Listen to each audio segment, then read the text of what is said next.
ሰላም እንዴት ናችሁ? አሁን በሀገራችን ስር የሰደዱ በሽታዎች ወይም ክሮኒክ ዲዚዝ የምንላቸው በእጅጉ እየጨመሩ መጥተዋል ማለት ነው። በተለይ እንደ ልብ ህመም፣ የካንሰር፣ የስኳር በሽታ፣ ግፊት የመሳሰሉት እንግዲህ በየቤቱ እንደ ጉንፋን ከገቡ ሰነባብተዋል። ስለዚህ በሽታ ብቻ ሳይሆን ሰዎች ያለ እድሜያቸው ያረጁ መስለው እንዲታይ ቆዳቸው ተሸብሽቦ ውበታቸው ደብዝዞ ጠፍቶ መታየት ከጀመረ እንግዲህ ቆይተናል ማለት ነው። እንግዲህ አብዛኛው ሰው ወጣት ሆኖና ጤናማ ሆኖ መቆየትን ይወዳል። በየቀኑ የምትመገቧቸው አንዳንድ ምግቦች ለጤናችሁ ጠንቅ፣ እድሜያችሁ እንዲገፋና ቆዳችሁ እንዲሸበሸብ ያረጀ መስላችሁ እንድትታዩ ከፍተኛ አስተዋጽኦ እንዳላቸው ብነግራችሁ። በዚህ ቪዲዮ እንግዲህ ዛሬ እርጅናን የሚያፋጥኑ ዋና ዋና ምግቦች የትኞቹ ናቸው የሚሉትን በ8 ክፍል ከፋፍለን እናያቸዋለን። ምን አይነት ምግቦች ላይ እናተኩር የሚለውን መጨረሻ ላይ እናስቀምጣለን። ስለዚህ እስከ መጨረሻው በመቆየት ለራሳችሁና ለቤተሰቦቻችሁ ጤና ወሳኝ እርምጃ እንድትወስዱ በማለት ቀጥታ ወደ መረጃው እንሄዳለን። ሰላም እንዴት ናችሁ? እንኳን ወደ እንቁ ጤና ቻናል በሰላም መጣችሁ። በዚህ ቻናል ስለ ጤና የምንለቅበት ቻናል ነውና እንግዲህ ሰብስክራይብ በማድረግ ቤተሰብ ይሁኑ።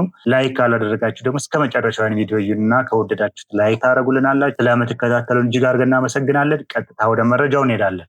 እድሜን የሚያሳጥሩ ምግቦች ውስጥ የመጀመሪያ ቁጥር 1 የሚይዘው ስኳር የበዛባቸው ምግቦችና መጠጦች ናቸው። ሱገሪ ፉድስ ኤንድ ድሪንክስ የምንላቸው እነዚህ በቁጥር 1 እንግዲህ ለዚህ ተጠያቂ ናቸው። እንደ ኬኮች፣ ከረሜላዎች፣ ለስላሳ መጠጦች፣ በተዘጋጁ ምግቦች ውስጥ የሚደበቁ ስኳሮች በደማችን ውስጥ ከፍተኛ የሆነ ስኳር መጠን ሲኖር ግላይኬሽን የሚባል ፕሮሰስ ይጀምራል ማለት ነው። ይህ ማለት እንግዲህ የስኳር ሞሌኪሎች ቆዳችንን ለስላሳና ጠንካራ ሆኖ እንዲቆይ የሚያደርገውን ኮላጅንና ኤላስቲን ጋር ምን ያደርጋሉ? ይጣበቁና እነዚህ ፕሮቲኖች ስራቸው እንዳይሰሩ በማድረግ ከፍተኛ የሆነ አስተዋጽኦ አላቸው ማለት። ስለዚህ ይሄ ምን ጉዳት ያመጣል ካላችሁ የቆዳ መጨማደድ፣ የቆዳ መሸብሸብ እና ገጽታችን ያረጀ እንዲሆን ያደርጉታል ማለት ነው። ከዚህ በላይ እንግዲህ ስኳር እንደሚታወቀው የኢንሱሊን መጠንን እንዲጨምር ከፍተኛ የሆነ አስተዋጽኦ አለው። ይህም እንግዲህ እብጠት ወይም ኢንፍላሜሽን የምንለውን በመጨመር እድሜያችን የገፋ እንዲመስል ያደርጋል ማለት ነው። ሁለተኞቹ የተጠበሱና ዘይት የበዛባቸው ምግቦች ናቸው። እኒህ ፍራይድ ኤንድ ኦይሊ ፉድስ የምንላቸው ማለት ነው።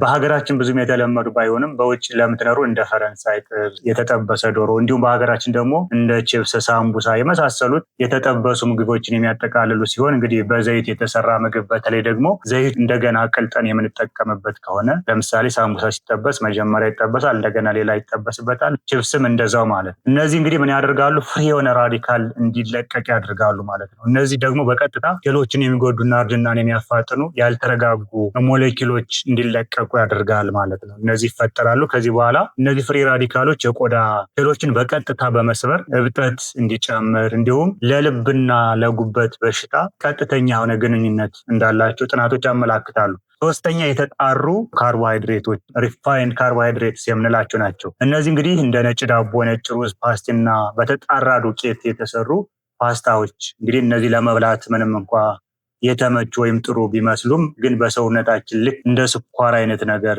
ይሰራሉ ማለት ነው። እነዚህ ምግቦች እንግዲህ ከላይ እንዳየናቸው የደም የስኳር መጠን እንዲያሻቅብ ያደርጋሉ ማለት ነው። ግላይኬሽን የሚባለውን ሂደት በማካሄድ ኮላጅን እና ኤላስቲን ከተባሉት ጋር ምን ያደርጋል? ይጣበቃል ማለት ነው። ከጊዜ በኋላ ደግሞ የክብደት መጨመርን ያመጣሉ።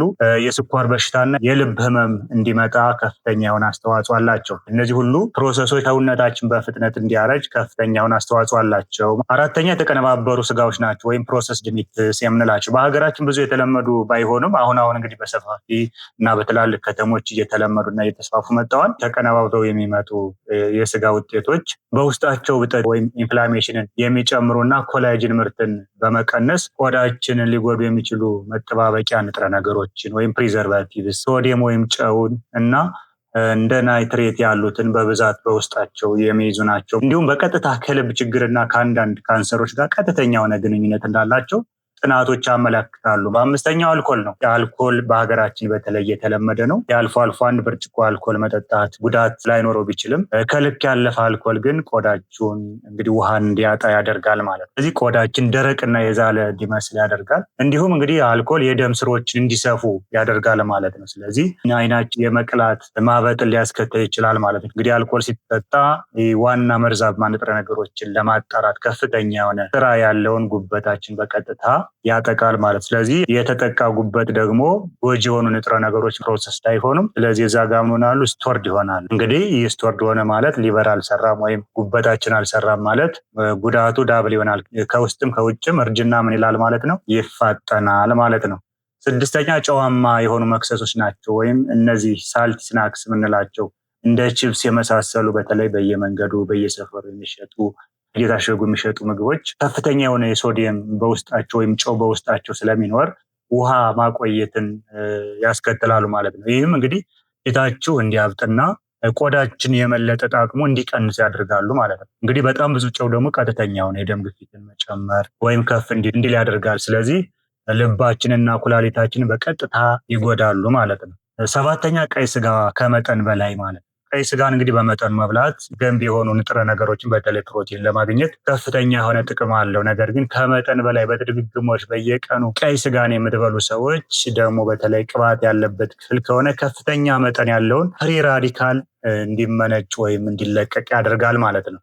እነዚህ እንግዲህ ሞለኪሎች ቀጥታ ምን ያደርጋሉ? የሰው ልጅ ዘረመል ወይም ዲኤንኤን ይጎዳሉ ማለት ነው እና እርጅና እንዲፋጠን ከፍተኛ የሆነ አስተዋጽኦ አላቸው። ከመጠን በላይ የሆነ ቀይ ስጋ ደግሞ በእብጠት ወይም ኢንፍላሜሽን እንዲሁም ከልብና የደም ቧንቧ በሽታ ጋር ቀጥተኛ የሆነ ግንኙነት እንዳላቸው ጥናቶች አረጋግጠዋል ማለት ነው። ስምንተኛ ለስላሳና ኢነርጂ መጠጦች ናቸው። ሶዳስ ኤንድ ኢነርጂ ድሪንክስ የምንላቸው እነዚህ እንግዲህ ሁለት አይነት ወይም ዳብል የሆነ በርደን አላቸው ማለት በሁለት አደጋ የተሞሉ ናቸው። ምክንያቱም በውስጣቸው ስኳርና ካፊን ስላላቸው ዳብል የሆነ በርደን አላቸው ማለት። ስለዚህ ውሃ ማጣትን እና የቆዳ ችግሮችን በቀጥታ ያስቸግራሉ እና ሰውነታቸው በፍጥነት ያረጃል። ጥናቶች እንደሚያመለክቱ ብዙ ስኳር የበዛባቸው መጠጦች የሚጠጡ ሰዎች የሰውነታቸው የመጨማደድ ወይም ቆዳቸው የመጨማደድ እና ስር የሰደደ በሽታዎች ከሌሎች ቀድመው እንደሚያዙ ጥናቶች አመላክተዋል። በመጨረሻ ታዲያ ምን እናድርግ? እነዚህን ምግቦች እንግዲህ ራፍሌ እናያለን። በቀጣይ በሰፊ ዘንላችሁ እንመጣለን።